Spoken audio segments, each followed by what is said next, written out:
Guys അപ്പൊ നമ്മ ഇന്ന് സൺഡേ ആയിട്ട് ബീഫ് വെക്കാൻ പോയാണ്. ബാക്കി കാണാം. നല്ല ബീഫിന്റെ നെഞ്ചടി നോക്കി എടുത്തിട്ടുണ്ട്. ഏതൂട് ഒരു വർഷം പഴക്കമുള്ള ഒരു വൈദ്യം കിട്ടി ഗൈസ്. നല്ല മണ്ണൊക്കെ ഇരുന്നിട്ട് അവിടെ അതിൽ വെച്ചാറുണ്ടാക്കിയത്. 12 വർഷം അല്ല 1 വർഷം ഗൈസ്. അപ്പൊ നമ്മ ഏകദേശം കട്ടിങ് ഷേവിംഗ് ഒക്കെ കഴിഞ്ഞിരിക്കുകയാണ്.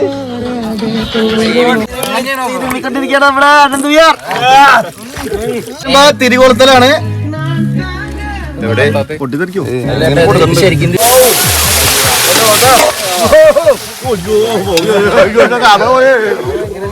പണിയെടുക്കൂല കട്ടില്ല പണി.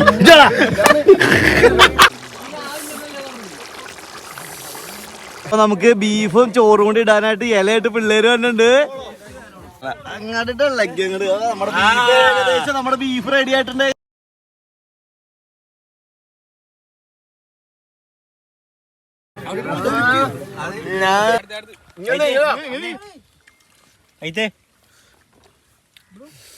എന്റെ പൊന്നെ ഒരു രക്ഷ